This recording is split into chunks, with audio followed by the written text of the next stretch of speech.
Bem-vindo a mais uma apresentação de A Bíblia Ilustrada. Neste vídeo, abordaremos sobre os seres mais misteriosos da Bíblia. Se inscreva no canal, seu apoio é muito importante. Aproveite o vídeo e vamos lá. Número 1. Os Ofanim. Existem 108 menções diferentes de anjos em todo o Antigo Testamento. Os anjos desempenham um papel nas histórias contadas no livro do Gênesis, especificamente nas vidas de Abraão e Jacó. Então, quem são esses anjos misteriosos? Os Ofanim. O que são os Ofanim? Em hebraico antigo, Ofanim significa literalmente rodas. A palavra em sua forma solitária é Ofan. As rodas são mencionadas várias vezes no Antigo Testamento e Ofanim pode se referir às rodas convencionais de uma carroça ou carruagem. Quem foi esse profeta que teve essa visão?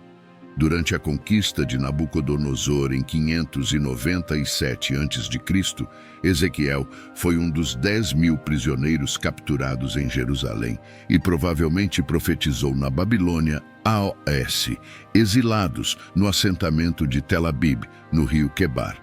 Ezequiel vê os Ofanim. Ezequiel não estava no exílio quando Deus lhe apareceu.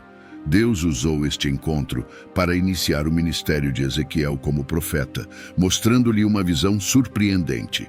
É difícil definir os Ofanim retratado na visão de Ezequiel sem considerar a totalidade da revelação. Deus escolhe abrir os céus diante dos olhos temporais de Ezequiel. A descrição da visão inaugural de Ezequiel é uma das passagens mais difíceis de traduzir no Antigo Testamento.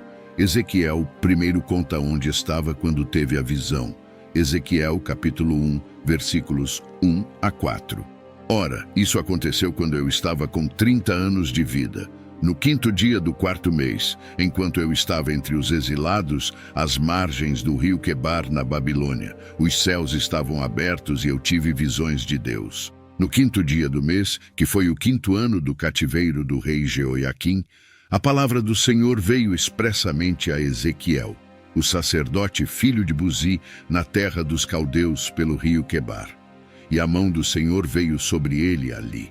Ao olhar, vi um vento tempestuoso vindo do norte, uma grande nuvem da qual saía fogo continuamente e um resplendor a rodeava.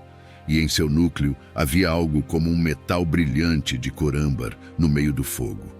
Ele tentou colocar em palavras algo que não podia ser explicado com clareza. Ele usou símiles para descrevê-lo, comparando-o com outras coisas para dar uma ideia de como era. Ezequiel observa o que parece ser uma terrível nuvem de relâmpagos e fogo vindo do norte. 4 entidades luminosas estão escondidas dentro da nuvem, cada uma emitindo uma luz brilhante. Embora os seres pareçam humanos, eles não são humanos de forma alguma. Cada um possui 4 faces diferentes, um rosto humano, um rosto de leão, um rosto de boi e um rosto de águia. O profeta não registra essas criaturas pelo nome em Ezequiel 1, onde começa o relato de sua visão, mas no capítulo 10 eles são identificados como querubins. Depois de ver os querubins, Ezequiel viu as rodas, como as rodas de uma carruagem. O giroscópio é o equipamento mais útil para visualizar o que Ezequiel testemunhou. Ezequiel estava descrevendo algo que poderia se mover em qualquer direção sem virar. Tenha em mente que Ezequiel estava descrevendo o indescritível. Ezequiel capítulo 1, versículos 15 a 21. Ora, olhando para os seres viventes, eis que havia uma roda na terra ao lado de cada ser vivente, com suas 4 faces. A aparência das rodas e do funcionamento era como a cor do berilo. E todos os 4 tinham a mesma semelhança. A aparência do funcionamento era como se fosse uma roda no meio de uma roda. Quando eles se moviam, eles iam em direção a qualquer uma das 4 direções. Eles não se desviaram quando foram. Quanto a Oesaros, eles eram tão altos, eram incríveis, e suas bordas estavam cheias de olhos ao redor dos 4. Quando os seres viventes iam, as rodas iam ao lado deles. E quando os seres viventes foram levantados da terra, as rodas foram levantadas.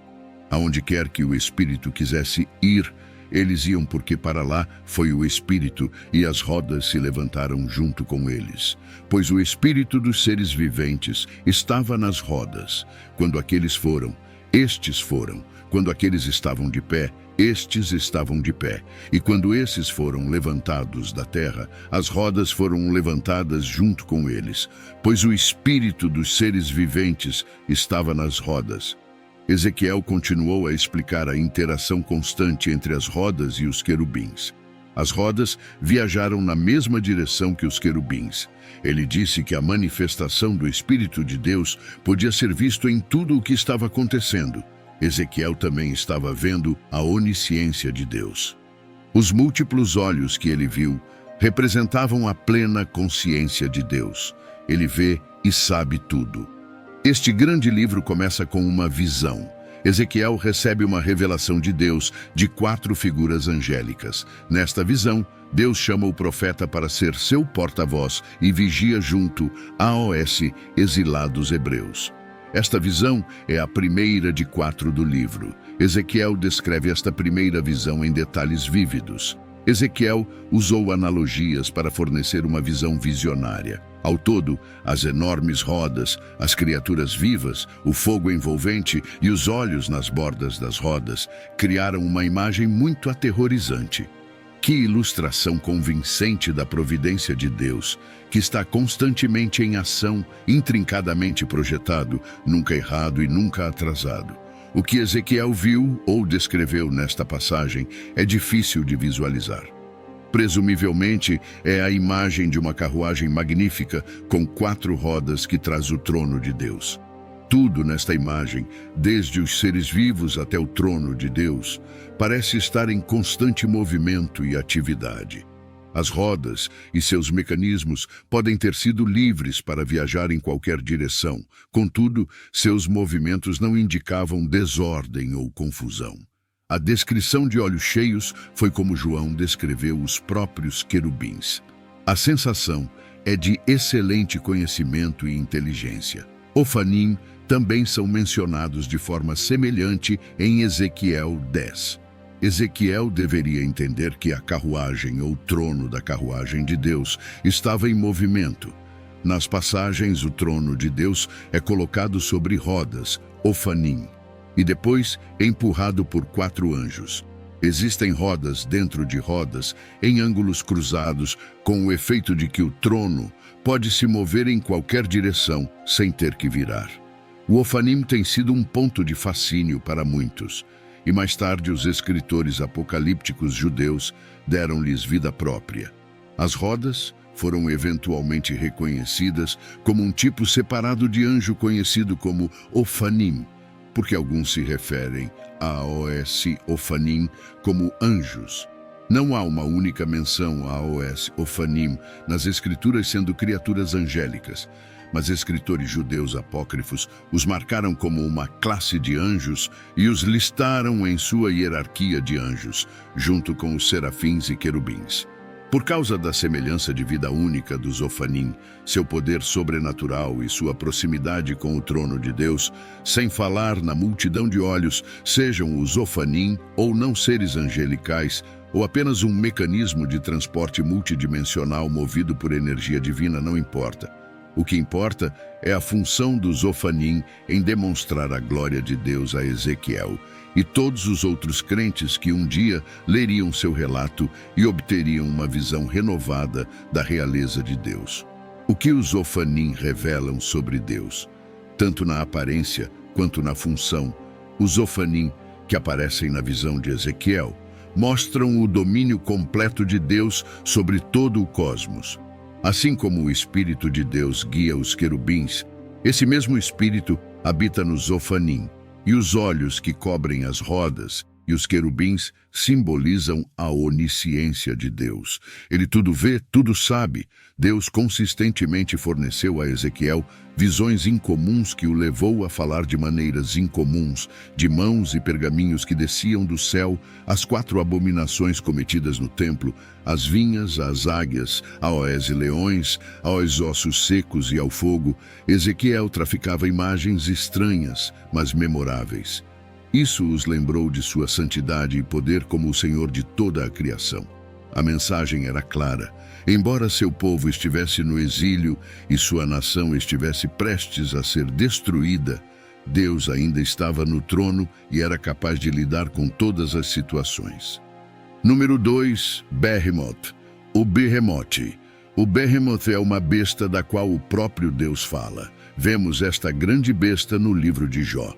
Tudo começou com um homem próspero chamado Jó, que morava em Uz com sua grande família e numerosos rebanhos de ovelhas. Ele é inocente e justo, e ele faz questão de sempre fazer a coisa certa. Sua devoção a Deus era constante e inabalável. Deus exalta as virtudes de Jó a Satanás, mas Satanás rebate dizendo que Jó era apenas justo porque Deus lhe concedeu favor. Satanás desafia Deus a dizer que Jó mudará e amaldiçoará a Deus se aprovado para infligir sofrimento. Deus permite que Satanás atormente Jó para testar esta afirmação ousada. Ainda assim, ele impede que Satanás tire a vida de Jó. Jó recebe 4 relatórios em um dia, cada um informando que uma ovelha, servos e 10 crianças morreram devido ao roubo por ladrões invasores ou ser atingido por desastres naturais. Jó rasga suas vestes e raspa a cabeça em resposta à dor que está sentindo, mas nunca para de louvar a Deus durante suas orações. Satanás reaparece no céu e Deus lhe dá mais uma chance de provar o valor de Jó, testando-o. Desta vez, Jó está sofrendo de graves erupções cutâneas que são incômodas. A esposa de Jó tenta convencê-lo a amaldiçoar a Deus, desistir e acabar com sua vida, mas ele luta contra ela e se esforça para suportar suas dores. Jó é levado ao seu limite pela provação e, como resultado, ele fica ressentido, ansioso e aterrorizado. Ele lamenta a injustiça de Deus permitir que pessoas más prosperem, enquanto ele e muitas outras pessoas honestas sofrem. Jó quer enfrentar Deus e protestar, mas não consegue encontrar Deus fisicamente. No final, Deus decide intervir. Em 36 casos, Jó orou a Deus para conversar com ele.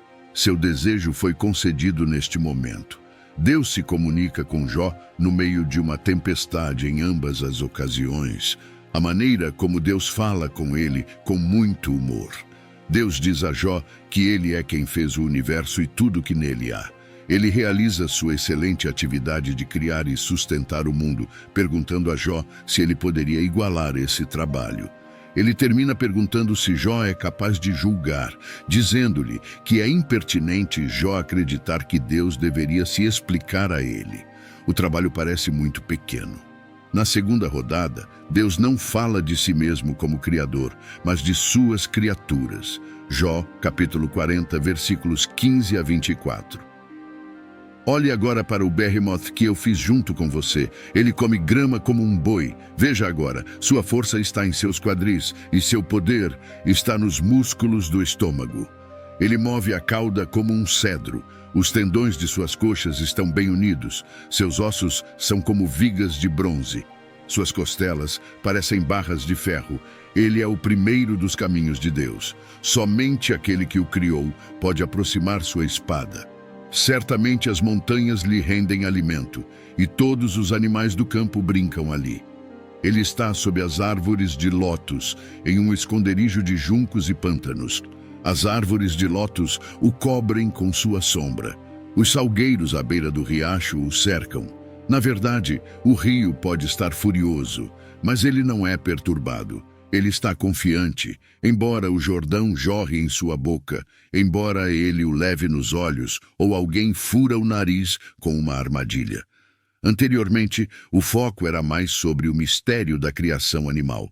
No entanto, agora o foco mudou para o medo e ainda a magnificência das criações de Deus. O Behemoth foi o primeiro entre as obras de Deus. O Behemoth é uma criatura que tem sido objeto de muito debate entre os historiadores. Embora ainda não haja consenso sobre muitos aspectos desta criatura, duas coisas são certas. Era enorme e possuía um umbigo. A evidência de um umbigo mostra que não é um animal que põe ovos. pode haver exceção possível. Se uma coisa foi feita, ele a fez. Como Criador, ele é obviamente superior para qualquer coisa que ele criou. Todas as três pessoas da divindade estavam envolvidas no trabalho da criação. É possível que tal fera costumava vagar pela terra com as pessoas? Alguns acreditam que o Behemoth é um hipopótamo. Muitas pessoas pensam que Deus tinha em mente o que chamaríamos de hipopótamo, um dos maiores, mais poderosos e as criaturas terrestres mais perigosas. O hipopótamo era definitivamente conhecido nos tempos bíblicos, particularmente no Egito. Os romanos reduziram sua população devido aos danos que causaram às culturas. O Behemoth era um elefante. De acordo com a maioria dos apologistas da Bíblia, Behemoth em hebraico refere-se a uma besta de 4 patas, que eles acreditavam ser um elefante. Aqueles que favorecem os hipopótamos fazem isso porque Jó, capítulo 40, versículos 23, fala sobre a enorme boca do Behemoth bebendo o rio Jordão. No entanto, existem duas preocupações com esta teoria. Primeiro, o livro de Jó descreve o Behemoth como tendo uma grande cauda que se move como um cedro. Os elefantes têm caudas pequenas e fracas, semelhantes às dos porcos. Em segundo lugar, Jó caracteriza o Behemoth como uma criatura incrivelmente enorme, que nem mesmo os humanos conseguem domar. Alguém pode capturá-lo enquanto ele está de guarda ou furar seu nariz com farpas para prendê-lo. Com base no versículo 19, parece que a criatura descrita na história de Jó era grande demais para ser derrotada pelas pessoas que viveram durante sua época. Quando o livro de Jó descreveu o Behemoth como o principal dos caminhos de Deus, tão poderoso que somente aquele que o criou pode fazer com que sua espada se aproxime dele, não foi exagero. Depois de discutir o assustador Behemoth, Deus instou Jó a considerar outra criatura terrível. Número 3, Leviatã. O orgulho e a grandeza do homem empalideceram em comparação à força terrível e invencível do Leviatã. Quanto mais humilde é o homem na presença de Deus. E esse é o ponto. Nem Jó nem ninguém tem o direito de criticar a obra de Deus. Aquele que criou o Leviatã é digno de nossa reverência, admiração e adoração. O Leviatã é algum tipo de grande criatura aquática. A Bíblia o descreve como uma fera temível, com ferocidade monstruosa e grande poder. A palavra hebraica para Leviatã tem a raiz do significado de enrolado ou torcido. Isaías, capítulo 27, versículo 1, fala do Leviatã. Naquele dia, o Senhor, com a sua espada severa, grande e forte, castigará o Leviatã, a serpente fugitiva. Leviatã, aquela serpente torcida, e ele matará o réptil que está no mar. Seja lá o que for ou tenha sido esse monstro do mar, sua força e natureza selvagem eram bem conhecidas. O Antigo Testamento continha várias menções ao Leviatã. De acordo com a maioria dessas passagens, o Leviatã é uma criatura real que as pessoas conheciam, embora mantivessem distância e só soubessem disso pela reputação e não pela vista. No Salmo 104, versículos 25 a 26, Deus é louvado como aquele que criou o habitat do Leviatã. Este grande e vasto mar em que há inúmeras coisas agrupadas, coisas vivas, pequenas e grandes. Lá o navio navega. Aí está aquele Leviatã que você fez para tocar lá. Somente um grande Deus poderia ter criado o Leviatã e então construído um lar grande o suficiente para brincar com segurança. Qual foi o propósito por trás da criação de um animal tão magnífico por Deus? E qual foi a lição que ele pretendia ensinar a Jó e posteriormente a todos nós? A lição foi de humildade. Deus utilizou o primeiro e maior e o mais poderoso mamífero terrestre para ajudar a esmagar a justiça própria de Jó. Deus criou este gigante de mamíferos para pessoas humildes que, como Jó, deixam a vaidade crescer seu senso de grandeza e importância. Jó 41 dá mais detalhes sobre o Leviatã como uma verdadeira criatura marinha. Nesse capítulo, Deus descreve o Leviatã, enfatizando o tamanho, a força e a crueldade do animal. Jó, capítulo 41, versículos 1 a 8. Você pode tirar o Leviatã com um gancho ou prender sua língua com uma linha que você abaixa. Você pode colocar uma cana no nariz dele ou perfurar sua mandíbula com um gancho. Ele fará muitas súplicas a você, ele falará suavemente com você, ele fará uma aliança com você. Você o aceitará como servo para sempre. Você vai brincar com ele como se fosse um pássaro, ou você vai prendê-lo para suas donzelas. Seus companheiros farão dele um banquete. Eles o distribuirão entre os mercadores. Você pode encher a pele dele com arpões ou a cabeça com lanças de pesca. Coloque sua mão sobre ele. Lembre-se da batalha. Nunca mais faça isso. Esta criatura foi mencionada pela primeira vez em Jó, capítulo 3, versículo 8. Que amaldiçoem aqueles que amaldiçoam o dia, aqueles que estão prontos para despertar o Leviatã. Nesse contexto, Jó se refere a como os marinheiros e pescadores amaldiçoariam a criatura ameaçadora conhecida como Leviatã. Da mesma forma, com intensa emoção, Jó amaldiçoou o dia em que nasceu. Normalmente, um Leviatã é considerado um monstro marinho mítico, ou dragão, que aterrorizou marinheiros e pescadores. No entanto, no contexto de Jó 41, Deus não parece considerar o Leviatã algo mítico. Existem opiniões divergentes sobre a descrição do Leviatã. Alguns sugerem que poderia ser um dinossauro antigo, semelhante a um dragão, que pode ter sobrevivido até a época de Jó ou permanecido na memória da humanidade, servindo de exemplo para Deus se referir. Por outro lado, alguns acreditam que o Leviatã é simplesmente um crocodilo poderoso neste contexto. O termo Leviatã significa uma torção e também é referenciado em outros contextos intrigantes nas Escrituras. O Salmo 89, versículos 8 a 10, também fala de uma serpente que estava ligada a um mar e que Deus derrotou como demonstração de sua imensa força. Esta serpente recebeu o nome de Raabe, o que significa orgulhoso nos versos. Salmo 89, versículos 8 a 10. Ó Senhor Deus dos exércitos, quem é como você, ó Senhor poderoso? Sua fidelidade o envolve como uma parte intrínseca e imutável do seu próprio ser. Você governa a expansão do mar. Quando suas ondas sobem, você as acalma. Você esmagou Raabe, o Egito, como alguém que foi morto. Você dispersou seus inimigos com seu braço poderoso. Se a humanidade não puder dominar o Leviatã, não pode esperar dominar Deus. Há um segundo ponto também importante, que o próprio Deus era o mestre do Leviatã. Tudo debaixo do céu é meu. Ao contar sobre seu domínio sobre Behemoth e Leviatã, o autor e o leitor têm uma compreensão completa da situação que Jó desconhece. Jó, capítulo 41, versículos 12 a 17. Não ficarei calado sobre seus membros, ou sobre sua força poderosa, ou sobre sua estrutura graciosa. Quem pode tirar a sua cobertura exterior? Quem pode perfurar sua armadura dupla? Quem pode abrir as portas do seu rosto? Em torno de seus dentes há terror.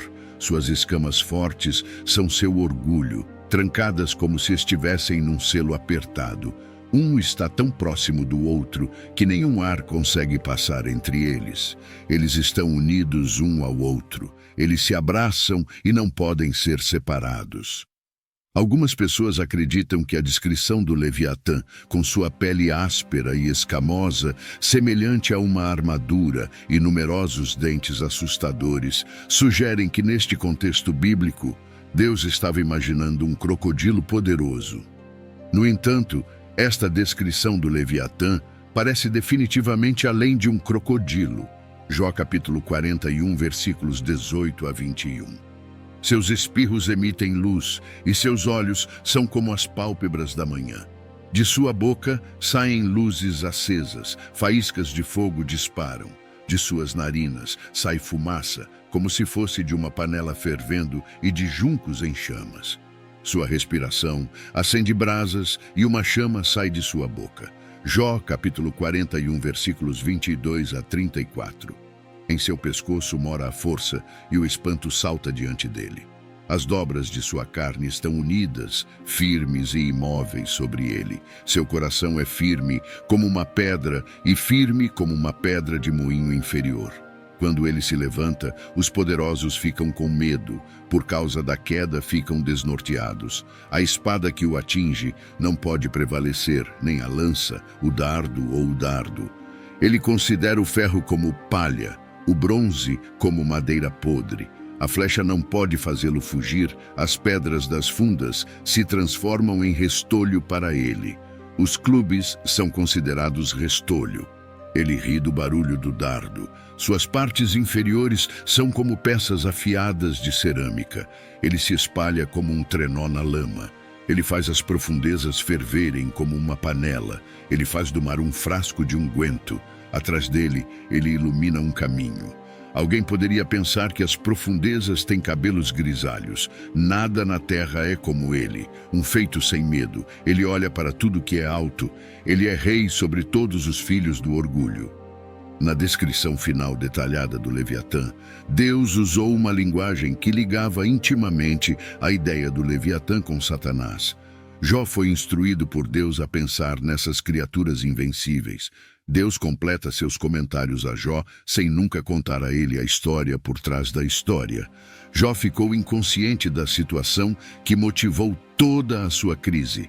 Embora Jó não soubesse de toda a história, Deus contou-lhe sobre sua grande vitória sobre o Leviatã, Satanás, dando a Jó segurança para o passado, o presente e para o futuro. Um Leviatã era uma criatura perigosa que fez com que guerreiros experientes se virassem e corressem. Leviatã não é um mito, mas sim uma verdadeira criatura do mar, sujeito apenas ao seu Criador. Toda a natureza glorifica a Deus, e estes dois animais honram a Deus. Isaías capítulo 43, versículo 20. Os animais selvagens me honram, os chacais e as corujas, porque eu forneço água no deserto e riachos no deserto, para dar de beber ao meu povo, meu escolhido. A força desta criatura, ou de qualquer criatura, é derivada de Deus, que portanto é a fonte de poder final, cujo braço não podemos enfrentar. Deus é capaz de nos instruir e se comunicar conosco através do mundo natural. Número 4, Nefilim. As origens dos anjos são distintas das dos humanos. Eles foram feitos em épocas diferentes e por motivos diferentes. No entanto, as Escrituras indicam uma porção dos anjos caídos de Satanás falhou em manter seu domínio adequado ao se materializar e interagir com humanos, de maneiras que os anjos nunca deveriam fazer. Essa interação é retratada em Gênesis, capítulo 6, versículos 1 a 4. Ora, aconteceu quando a humanidade começou a se multiplicar sobre a face da terra e lhes nasceram filhas, que os filhos de Deus viram que as filhas da humanidade eram lindas e tomavam para si esposas, quem quisessem. Então o Senhor disse: Meu espírito não permanecerá para sempre com o homem, porque ele também é carne, contudo seus dias serão 120 anos. Os Nefilim estavam na terra naqueles dias, e também depois, quando os filhos de Deus vieram para as filhas da humanidade, e eles lhes deram filhos.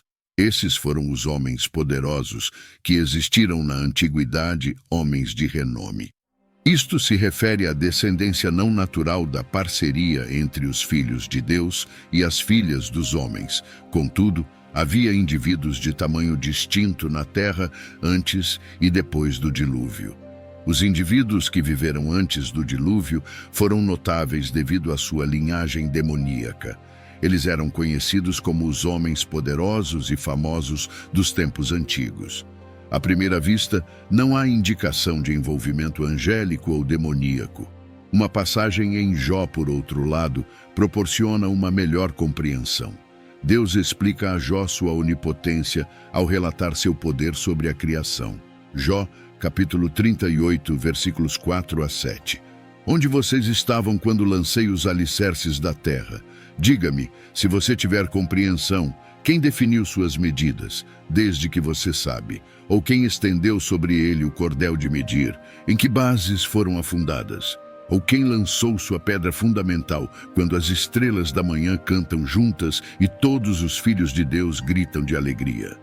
As estrelas da manhã são melhor interpretadas como anjos. Sabemos também que a humanidade ainda não havia sido criada quando Deus lançou os fundamentos da terra. Então, a referência AOS Filhos de Deus é outra referência AOS Anjos, implicando que os filhos de Deus em Gênesis 6 também são anjos. O contexto implica que os Nefilim eram descendentes resultantes de seres espirituais e humanos. Os Nefilim, ou caídos em Gênesis capítulo 6, versículo 4, são personalidades misteriosas, os valentes que houve na antiguidade, os homens de renome. O texto não explica como os Nefilim chegaram, simplesmente afirma que os Nefilins estavam na terra naqueles dias e também depois, quando os filhos de Deus entraram nas filhas dos homens e lhes deram filhos. Judas provavelmente entende Gênesis, capítulo 6, versículos de 1 a 4, para se referir ao casamento entre seres espirituais e humanos. Judas 6 fala de anjos que não permaneceram em sua posição de autoridade, mas deixaram sua morada adequada. Deus não planejou que a raça humana permanecesse neste estado desafiador indefinidamente. Isto significa que a nossa rejeição de Deus atingiu um ponto sem retorno. Deus não nos cortejará indefinidamente. Chegará um momento em que Ele não dirá mais nada. Os Nefilim foram uma das principais razões para o grande dilúvio no tempo de Noé. Imediatamente após a menção dos Nefilim, a palavra de Deus diz: "O Senhor viu quão grande se tornara a maldade do homem na terra e que toda a inclinação dos pensamentos de seu coração eram apenas maus o tempo todo." Isso entristeceu profundamente o Senhor, que ele havia criado os humanos na terra, e seu coração estava pesado de tristeza. Deus então inundou toda a terra, destruindo tudo, exceto Noé, sua família e os animais na arca. Todo o resto morreu, incluindo os Nefilim. Mas por que os homens de repente se tornaram tão violentos? Foi porque a linhagem piedosa se misturou com a linhagem ímpia? Ou foi, pelo menos em parte, porque a humanidade se misturou com seres espirituais? Eu gostaria de defender o último. Existiram Nefilim depois do dilúvio. Parece que os anjos caídos cometeram seus pecados novamente após o dilúvio. No entanto, é provável que tenha ocorrido em muito menor extensão do que antes da inundação. Os israelitas retornaram a Moisés com as seguintes informações após explorarem a terra de Canaã.